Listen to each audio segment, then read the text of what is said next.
Blink. Okay, so I went ahead and rendered the walk cycle out of Blender. So obviously the colors that are baked in are good to go, and then we got a bunch of outlines. Okay, so then that's what we brought into Krita, and we play that. You can see everything seems to be working. So let's stop that. Go back here. Now, as usual, we're going to color on a separate layer, and what that does for us, it allows us to only paint the frames where something has changed. If we were to do the painting in the same layer as the ink, not only would we be fighting the way that the fill color interacts with the outlines, but we would also have to color every single frame. So, hence, we put it on a separate frame. Now, I'm going to go ahead and jump to a different brush just so that I'm not annoyed. And let's go ahead and get that. Okay, that didn't take because I switched devices. Okay, so now, yeah. So now we're going to hit fill. Let's just see what happens. Yeah, okay, that worked. Good. So probably, I'm thinking we'll grab that shadow color, and that's what we'll put here. One could argue that maybe it should be darker or something, but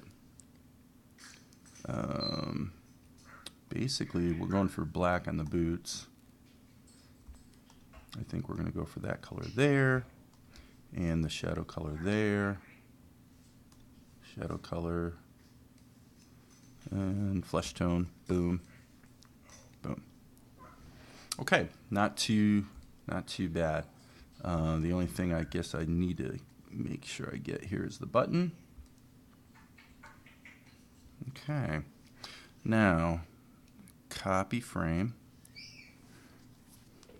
and what we're going to do is just go to the next frame where something has changed and insert a keyframe, and then go through the whole process again. Now, what I'm thinking, what if we create a sort of a color guide that we can use the eyedropper to just snag colors and drop them in so we're consistent from frame to frame. I think that would be well advised. Don't you? Yes, yeah, I know you do.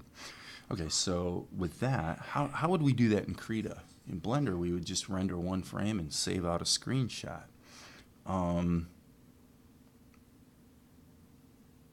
Maybe the way we could do it is like this. First of all, let's just, as we like to say, save early, save often.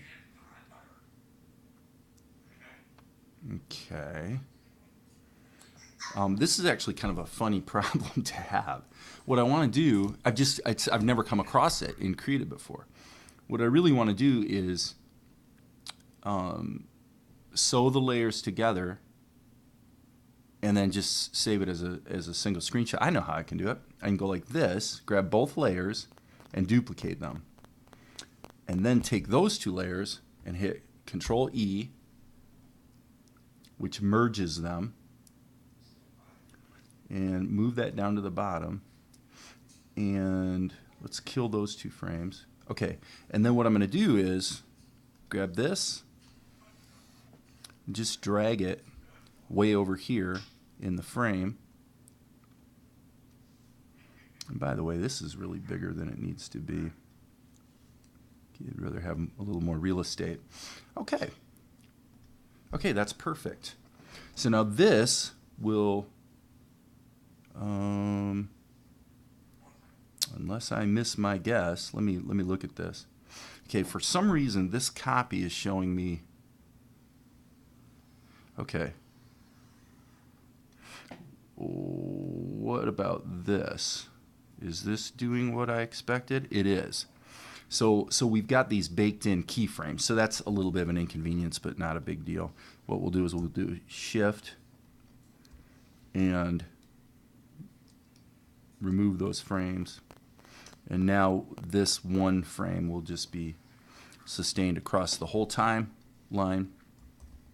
Perfect. And now we have the ability to just and why did we do that? We did that because every time we stick in a keyframe for painting, it effectively erases everything that we had in there. So it's just kind of useful to be able to hit Control.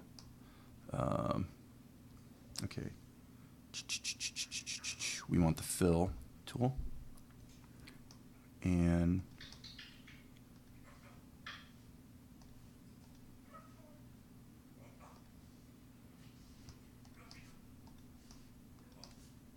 so we're just kind of moving quick here.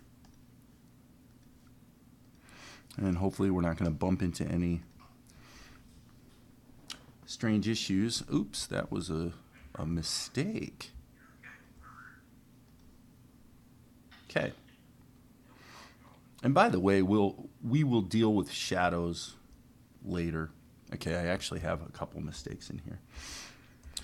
It's interesting that if you move too fast, let's just suffice to say, Krita doesn't always do the greatest job of keeping up. And it doesn't have the fastest fill algorithm ever.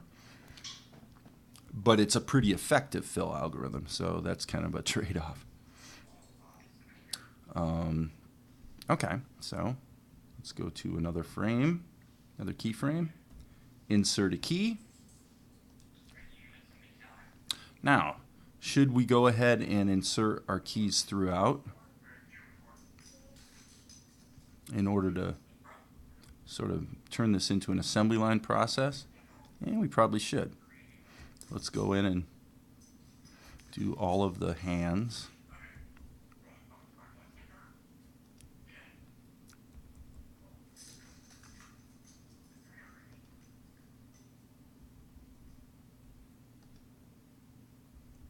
Up 3 frames, insert a key, up 3 frames, insert a key, up 3 frames, insert a key, up 3 frames, insert a key. Hope this isn't too boring for you people, because it is a little boring. But hey, man, that's what you get if you want to be an animator. There's a lot of grunt work involved, and that's okay. That's okay. So for now, I'm going to turn this off, this layer, so I can just focus on this operation.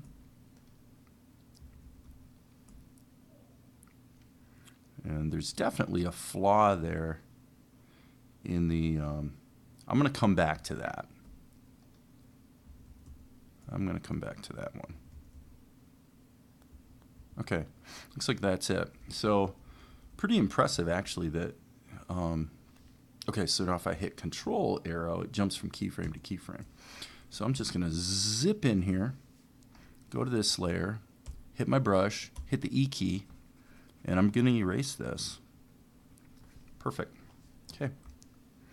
That did the trick. So now this is cool because in the color layer, I have all my keyframes in there. Save early, save often.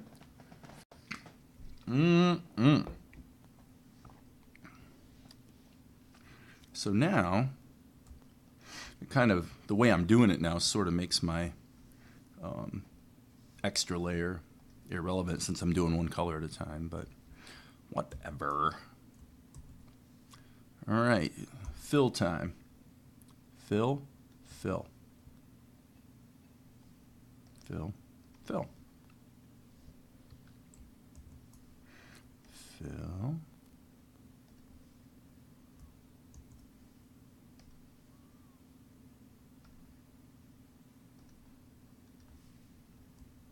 Let's go back. Oh yeah, missed the collar. Or I mean, collar. What do you call that? On the sleeve. I don't know what you call that thing. Boom, boom, boom. Yep. Boom, boom, boom. So you can see that Blender did a good job of, okay, so now I see a flaw. Look at this. Between those two keyframes, I left something out. So what I'm going to do, that's no big deal. I'm just going to go and grab this brush, black, zoom right in here, and as long as I'm here, let's erase that. Just clean that up a little bit. No worries. Okay, I don't like that. I'm going to lower that to 1 pixel. Okay, and go forward.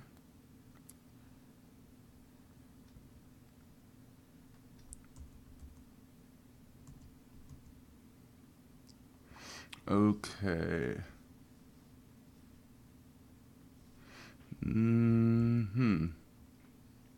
Okay. Technically, that's a mistake. Okay.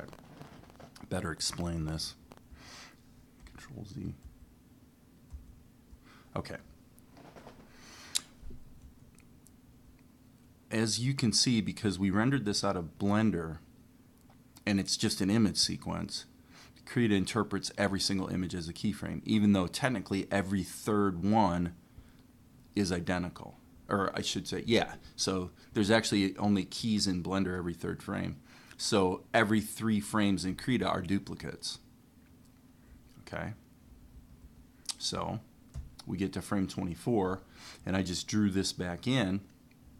But the problem is we got 2 more frames that have the same issue. So drawing it in here was kind of a mistake.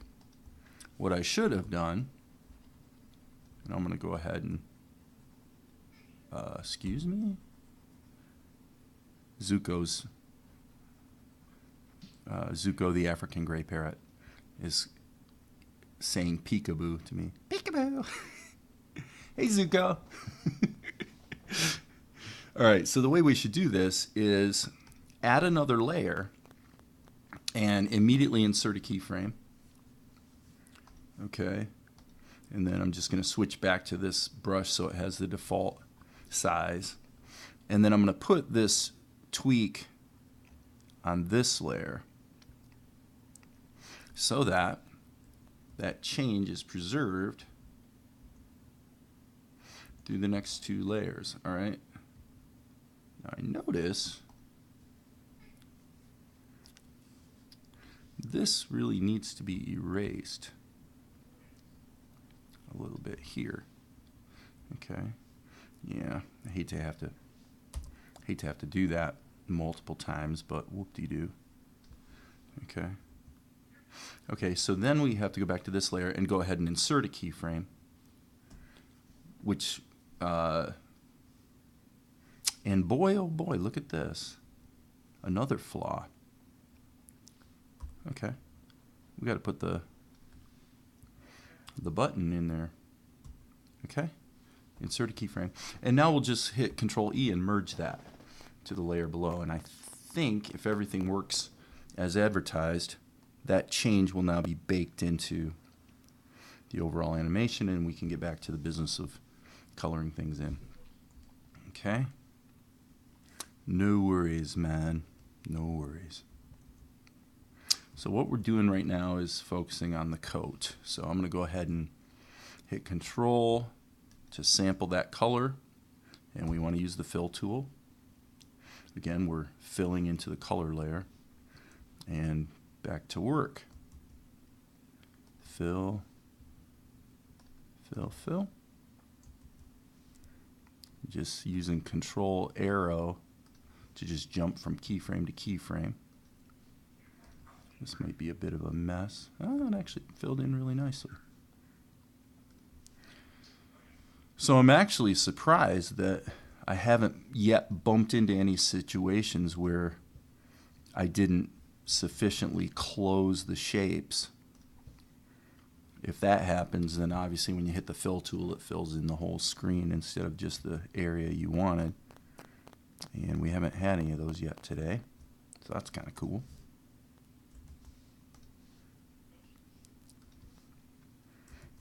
And we'll just keep plugging away here.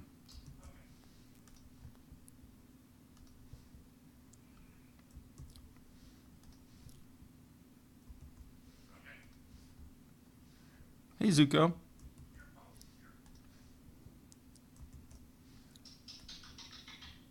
Well, okie dokie. Okay, it looks like that's it for the...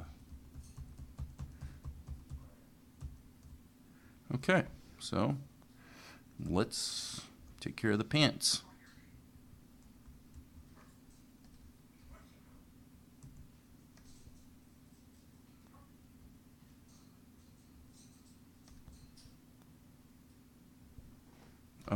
Excuse me. I think that's the wrong color. How did I manage that?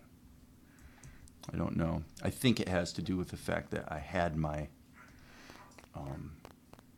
finger on the control key a moment ago when I clicked, so I'm not quite sure what. Well, what I probably did was inadvertently resample. So somehow I sampled the black.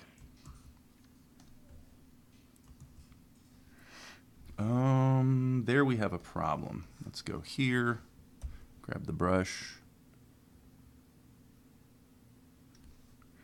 back to here, go back one frame, control sample, and the fill tool.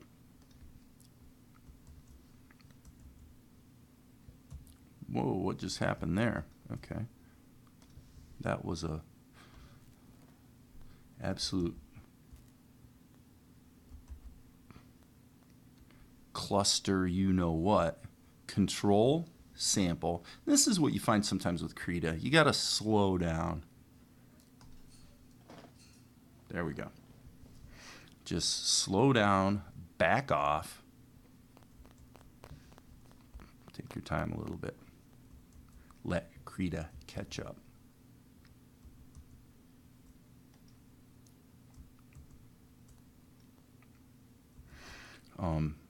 It is actually almost embarrassing now that I see this, how really amateurish the drawing is. I mean, clearly I got a little impatient. But, you know, I sort of was making the argument that this is going to be such a wide shot on screen that it just doesn't matter. And that is true. File, save. Save early, save often. Okay.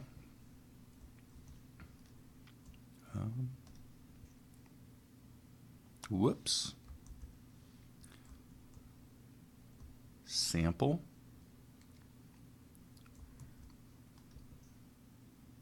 Now this one's probably going to leak. Yep. Oh, it didn't. I can't believe it. I thought for sure that was going to leak. Leak meaning there's a gap in the outline that causes the fill to go ahead and fill the whole screen.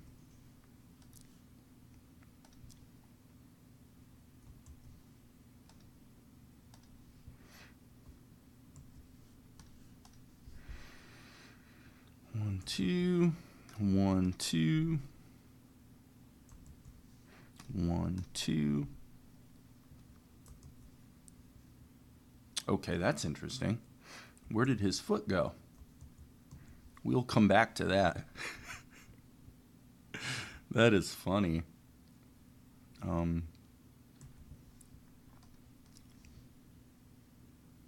It's amazing the stuff that can sneak by sometimes.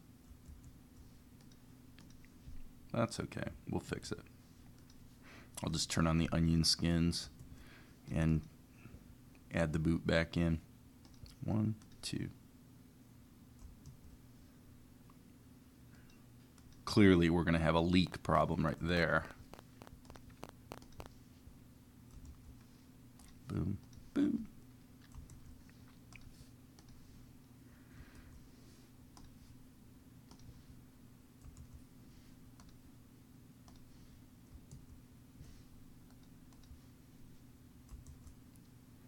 Okay, let's go back and fix that. The case of the missing foot. All right, file, save. Okay. I'm going to turn on onion skins. So here we've got a boot. I'm thinking what I'm going to do is use the outline selection tool to just grab this. Okay, so now I'm going to grab this. I'm going to hit Control V, which is actually going to cause that to be pasted into another layer. Okay.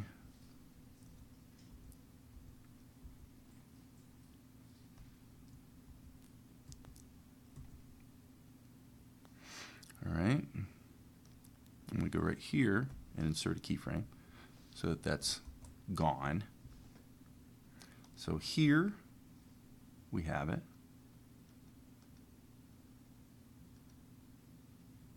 Oh, my bad.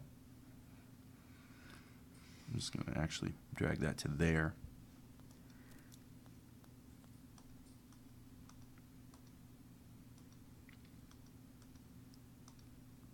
Okay, so we're going to move this keyframe to here.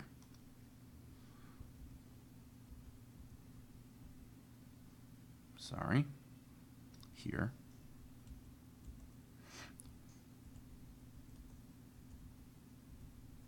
Okay, this is sort of a it's sort of a classic problem. We're dancing between layers, and it's just hard to keep track of what is where, especially with the onion skins on. So here's the problem. This layer is effectively worthless at this point because it appears to me that, let's turn everything else off.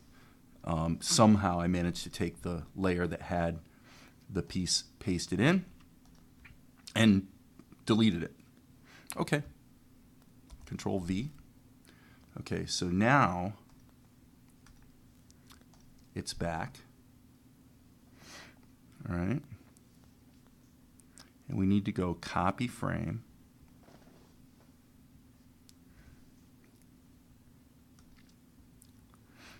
And go back here, insert a keyframe, or actually remove a frame so that that boot doesn't appear until this frame.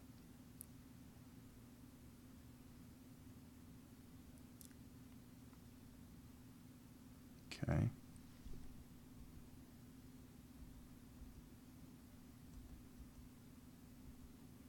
All right. Insert a keyframe there. And then this simply needs to be moved to an appropriate location. And actually, I think really what this should be doing is, okay, is that right? It's really not right. I don't think so.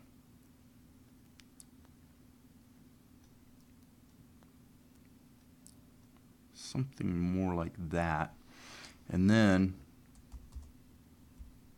let's go to the brush and just erase that.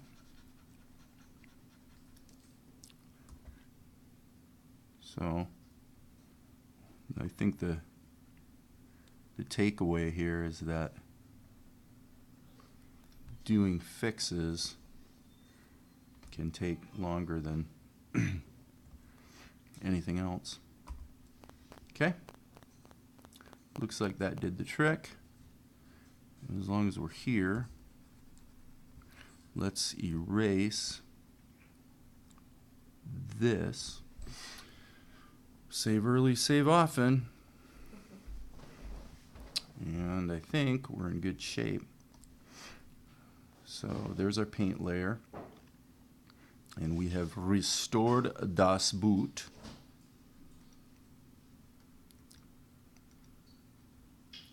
So let's go ahead and go back to the beginning.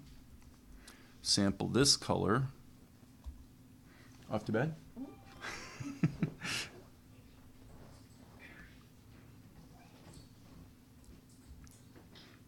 And fill it. Fill, fill. Fill, fill, fill. Okay, see now there, it wasn't done filling that third section, but it did get it. Krita's a little unpredictable that way. I thought it was going to miss.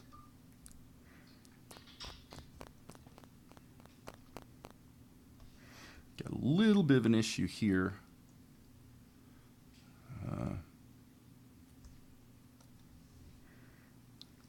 We could clean that up. It's probably not that important, but we'll go ahead and do it anyway. So I'm going to sample that, go into the paint layer. Whoops, I was in eraser mode. Okay, and just paint that in by hand. So, you know, every once in a while you sort of have to tighten things up. All right, control, boom, fill tool, fill, fill, fill, fill, fill, fill.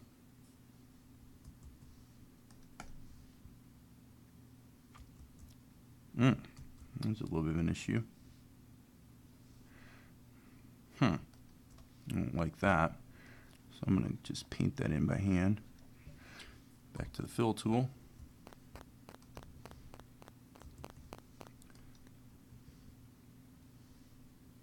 Fill. Get that little tiny section right there.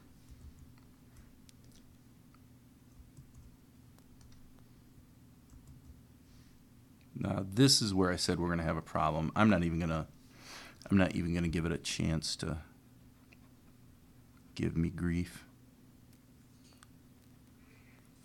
I'm going to just go ahead and color that in. Go back one frame. Sample the shadow color. Fill tool. Fill, fill. So this is an example where we clearly have a problem. You know, let's go ahead and clean it up. Erase tool.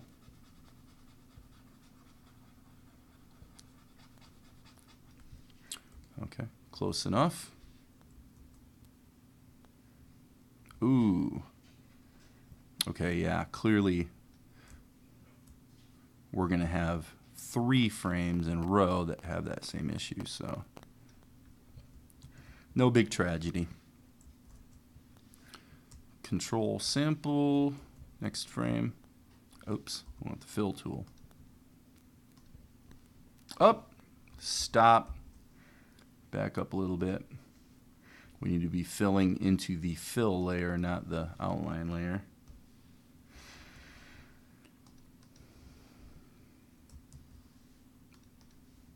I'm going to let that little bit of a hiccup on the outlines go by for the moment, and then come back to it here, right there. Brush tool, erase mode.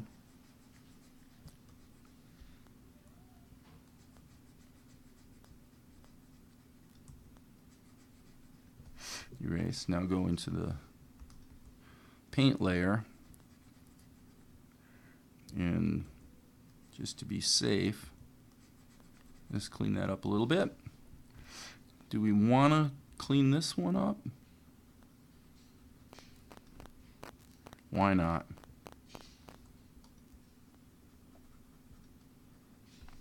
Okay, so then what we're going to do is brush.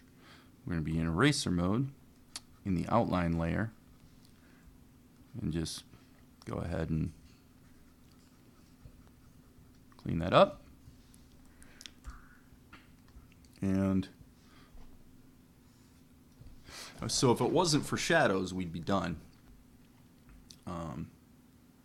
But we do want shadows. We want to add a little bit of quality to this whole thing. So what we're going to do is we're going to add a layer up top. And we're going to crank the opacity of that layer down to somewhere between 10 and 15%. Black. And how are we going to do this? I'm thinking a very large brush.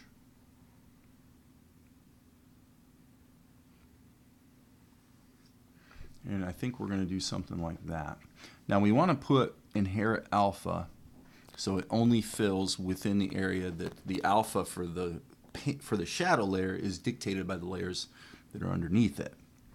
All right, so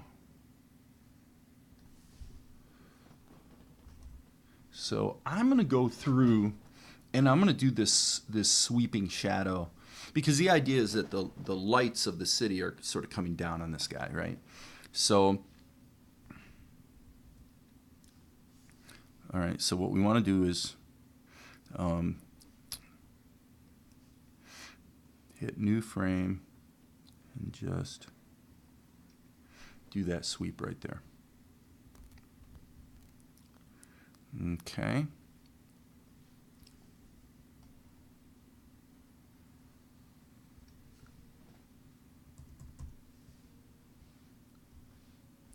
Insert a key.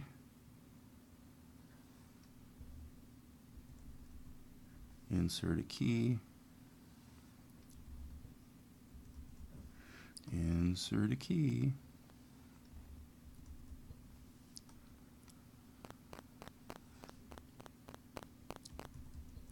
So this is a fairly simplistic approach to shadows, but the reality is it looks good. It's going to look good, and that's all that matters.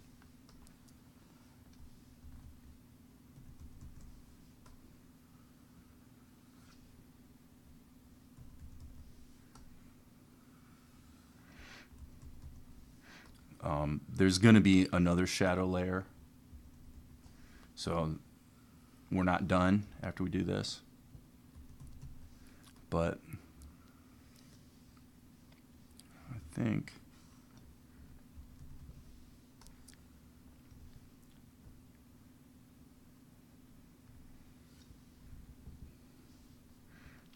I'm just going to kind of feel this. So this is a little trickier, being that it's the way his arm is overlapping. I'm going to actually shrink my brush down and give myself a little more control. I feel like maybe I've got, oh, I don't have any smoothing on. Okay, so I guess we'll, if it's a little bit sluggish in performance, I will assume that is just because of the either the size of the brush or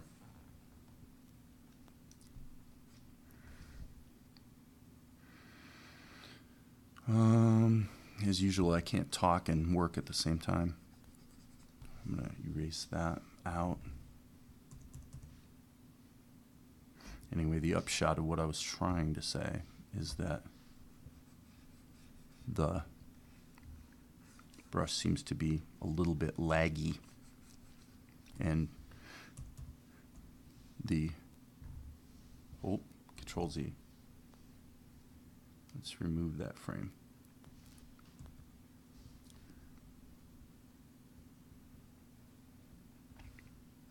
And my point was that it doesn't much matter in this case. It's not wrecking our ability to get our work done.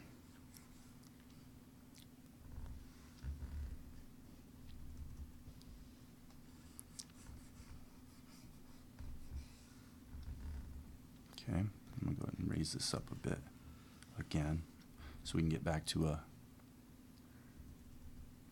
just a nice sweeping motion. So like I said, technically, is this the most accurate way to do shadows? No, but as I like to say, we are focused in large part here on economy. So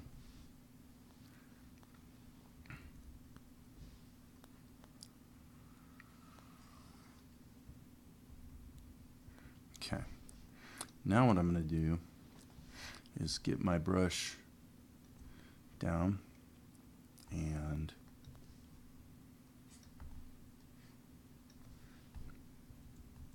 three.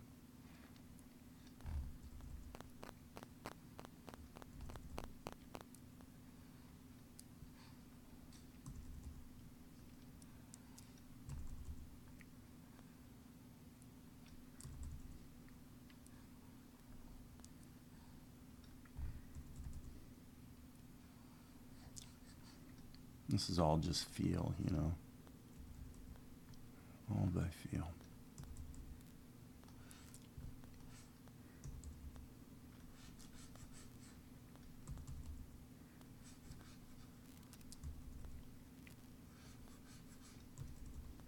Actually, let's go back to this one.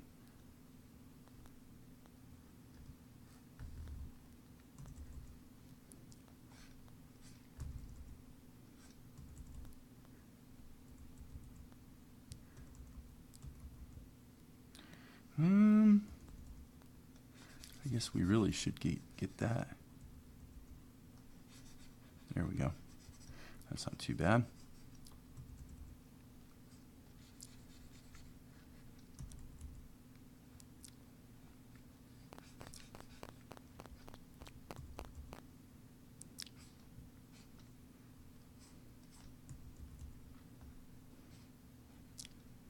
So there is a missing button there, I'm aware of that.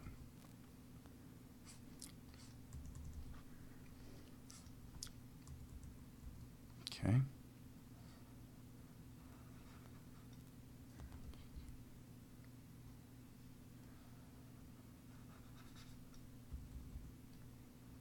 Okay, it's kind of dangerous for me to be going backwards because it would be very possible for me to accidentally paint in shadows on the wrong frame. So I'm going to go ahead and go back to the beginning here and just keep going forward one keyframe at a time. So actually, by hitting the Control right arrow, it just jumps to the next keyframe, which is kind of convenient.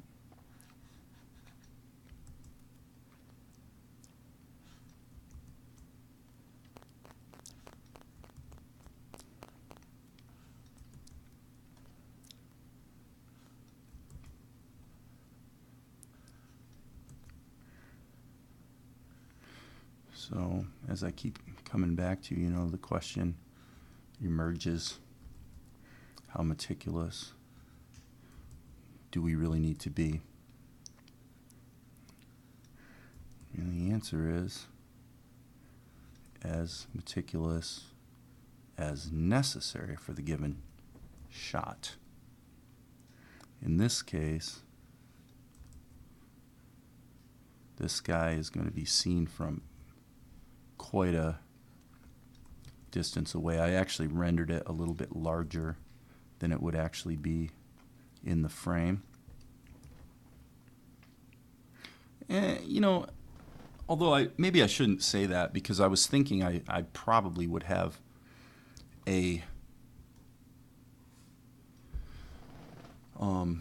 wide, medium, and close-up version. So the close-up version of this will definitely have to be re-rendered and repainted.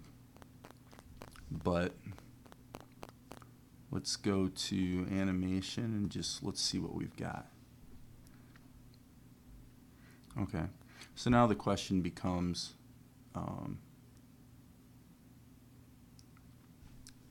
how's that going to look with some sort of background behind it?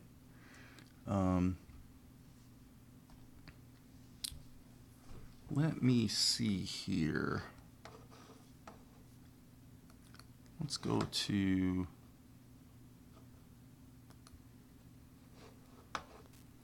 computer.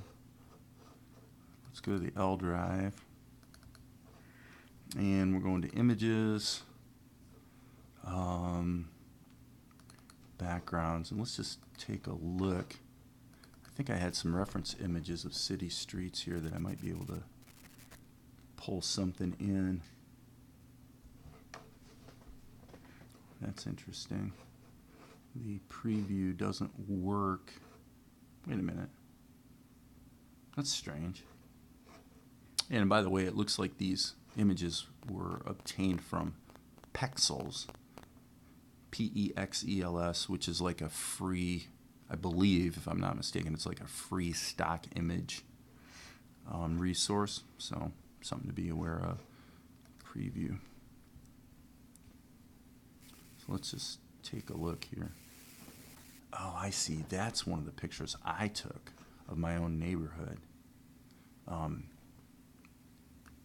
at night. Just, it was such a gorgeous night. Really, really moody, foggy, and the street lights were just glowing. It was super cool. I don't like that at all. Okay, so why don't we go ahead and drag this in to Krita and insert it as a new layer.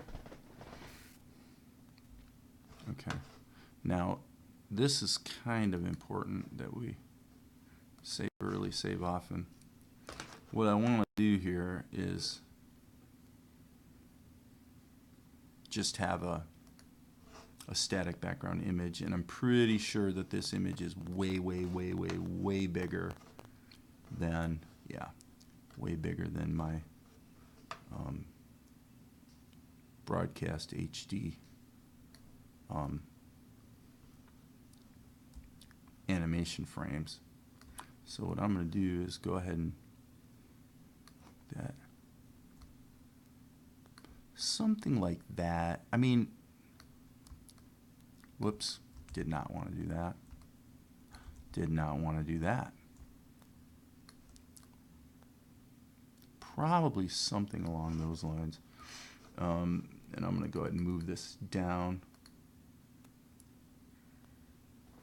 So now Krita's doing something. I don't know why that took so long, but okay. Okay, so now the only problem is, and this is actually one of the cool things about Krita. It's clunky to try to animate this stuff, but at least it's cool that you can do a lot of compositing work here, where you bring in an image and I can go ahead and adjust the color. It's just handy to be able to do that right here in a program that supports animation, obviously. So what I'm going to do is I'm just going to go ahead and crank that up. And now the obvious problem is that this guy is way too bright. Theoretically, this is problematic as well. He should actually be walking down the street. So I'm gonna go ahead and put him on the street.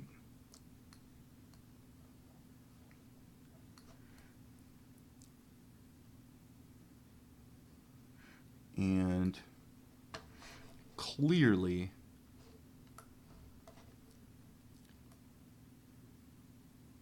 he's for the background image that I have, this guy is too big. He looks like he's 9 feet tall.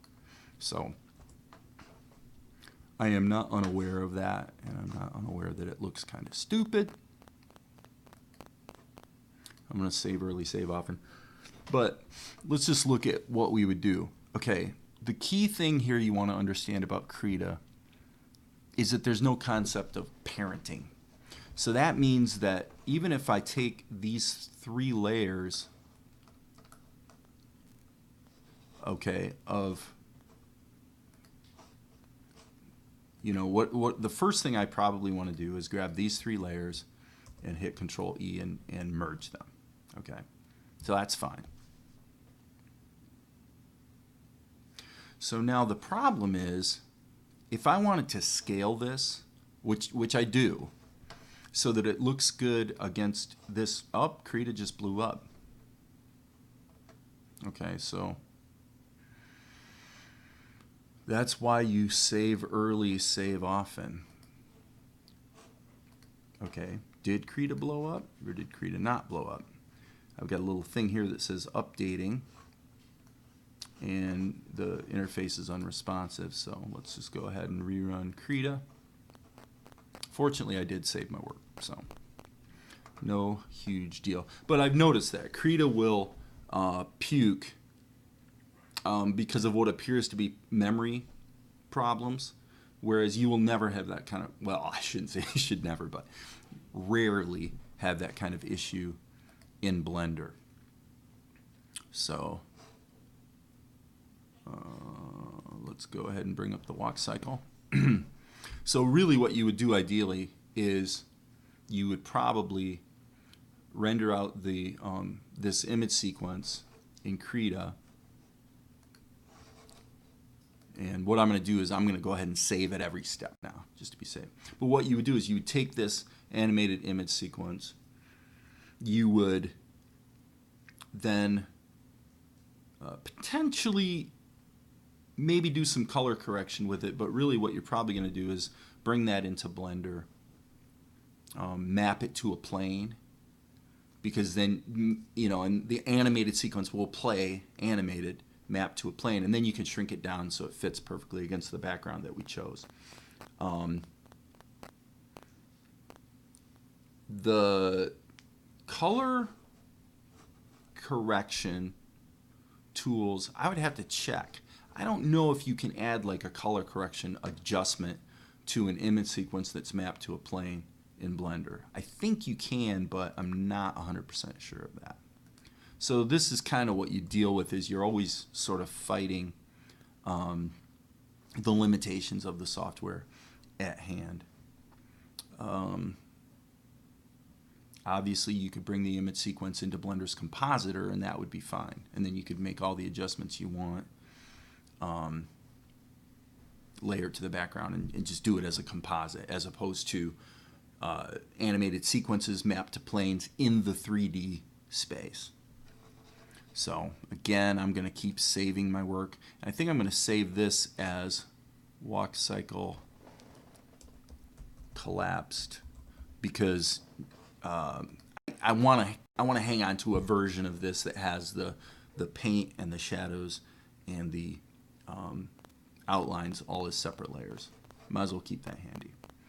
Okay, so now what we're going to do, we've got this city street. So as stated, here's what we cannot do. What we cannot do is take this entire animation of this guy, and right now he's about, I would say, 12 feet tall. And by the way, obviously one other thing that you would notice here is that, and by the way, I'm going to go ahead and get rid of that layer, is that when he passes through here, he's got to pass behind the street light. Okay, and that'd be easy to solve. All you do is make a copy of this layer and just cut out everything except the pole and put that over top of the animation layer. But the important thing to realize here is that Krita is great for paint. It's great for some special effects. It's great for even making color adjustments and that sort of thing, because you can use adjustment layers, so it will affect the entire animation. But if you want to do a translation, you're hosed. You cannot take this entire layer and just scale the whole thing down or move it around. You can't do it. You would have to do it literally the same operation on every single keyframe, which is pretty obnoxious, but that's what you get. I'm sure that sooner or later Krita will address that in some sort of parenting concept or translation concept, probably with interpolated keyframes, will become part of Krita, but it's not there today. Okay, so, however, if I was going to sort of move forward in this direction, what I would probably do is do a group layer and put that there, and then I would do a filter layer, and the filter layer would be an adjustment, and I'm just going to say hue saturation value. Okay, so now what that does for me is it puts the makes the adjustment only affect this guy and not affect the background behind him because it's within a group and it's an adjustment or a filter layer. Now, how do I adjust that filter now that I've already closed the window? That's a good question. I'm going to say that probably if we view or change the layer properties, yeah, there we go. So what we wanted to do here is something like this. Okay. We want to bring him down to where he's, and that's really interesting, the way the saturation got kicked up higher on his hand. Okay. And obviously we could add multiple filter layers if we wanted to. Let me see what happens if we hit colorize.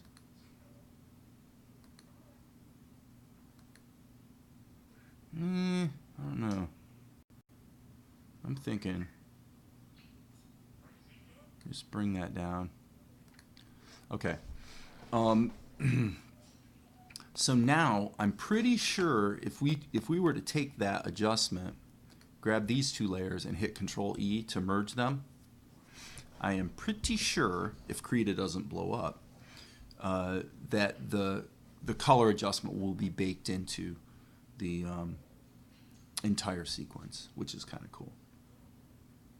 And again, because those two layers are inside of a group layer, the adjustments don't affect the background. Okay? So, as always, save early, save often. So that's, Krita's pretty flexible. Because of filter layers, it does make it a viable compositing solution unless you have to do some translation. If you have to do some translation, you're out of luck. All right. There's a program out there called Natron, N-A-T-R-O-N, which is an open source free compositing program that's very, very capable. I don't know would I say it's better than Blender's built-in compositor. It probably is. It's kind of like, it's similar to Fusion, Blackmagic Design Fusion, which is a very powerful compositing program. But, and Fusion is free. You can download the full version of Fusion and use that. So it's not like you have to go open source in order to get free tools, because Fusion is an extremely capable industrial strength, Hollywood quality compositor. Doesn't cost you a dime. The guys at Blackmagic have really disrupted the industry in the last few years with their cameras and equipment as well as software. So Blackmagic Design, if you're not aware of that, check them out.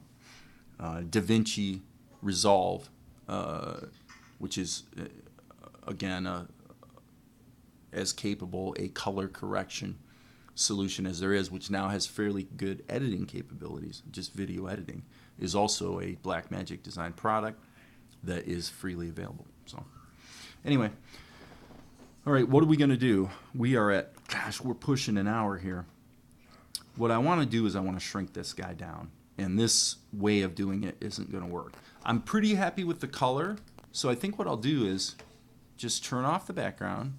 I'm going to save my work, and I'm going to go ahead and render out the animation frames, bring them back into Blender, and we'll composite there to make it all work. All right, so let's render the animation, and our location is, actually that's the correct location, so I'm going to choose that directory. The base name would be walk cycle colorized, let's call it, for lack of a better idea. We are not going to render an MP4 video, and we are going to render it as pings. And let's go for large file size. Store the alpha channel. That's interesting. We certainly should store the alpha channel. Why is that grayed out? Why is it grayed out to store the alpha channel? Great question. I have no clue. Would it be wiser to maybe save it as TIFFs?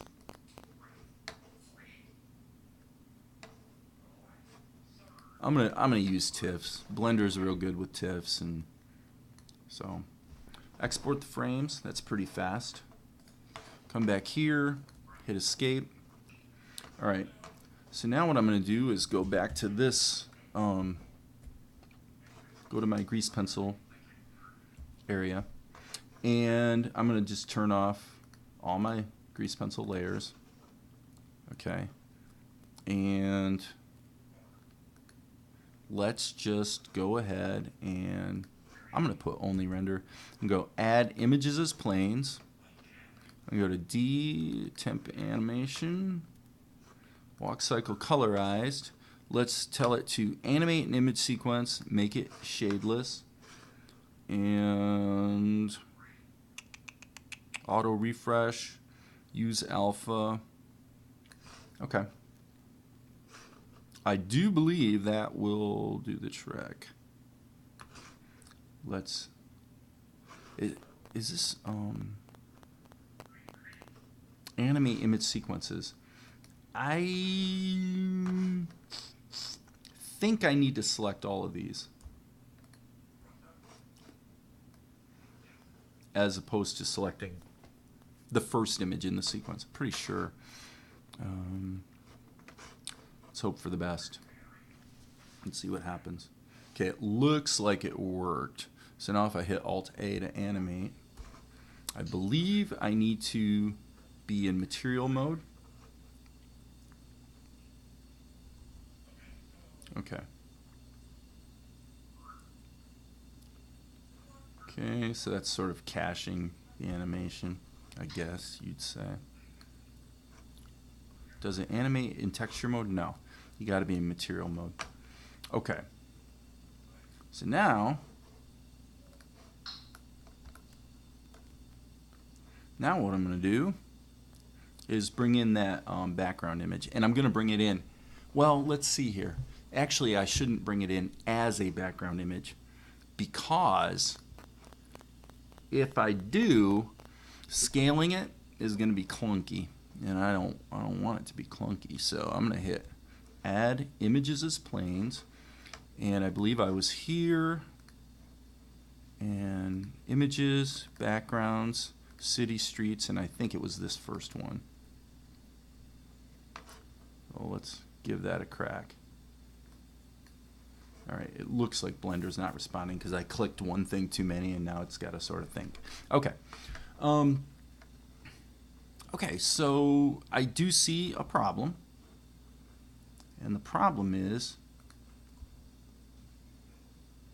that actually this is quite interesting. First of all, we don't have any color correction in the city street texture. So that could be problematic. We'll find out shortly. Hey, Zuko, you all right over there, buddy? He just decided to fly and took a bit of a tumble. It looks like he's okay. So, okay. So that's kind of interesting. So now, if I grab our camera, and I'm kind of keeping an eye on this screen over here,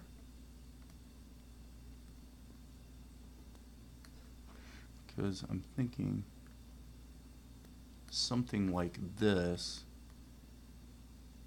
is what I'm after. Now let's go ahead and run that. Okay. And, you know, again, you could also make the argument that we should do some work on this background to make it look more like a hand-painted, you know. And that's true. That's all just stuff that needs to be done. But all in all, like I said, we're pushing an hour. In fact, we're hitting an hour right now. So I think for now, I'm going to say this is good for today. We've got our color, we've got shadows, we've got a background. I'm not happy with his hand. If I was going to go back and fix something, I would go back and make his hand actually a little smaller and probably give a little bit more variety to the positioning of his hand. It looks kind of stupid and stiff, you know. But all in all, not too bad, and a good step forward for today. So see you later.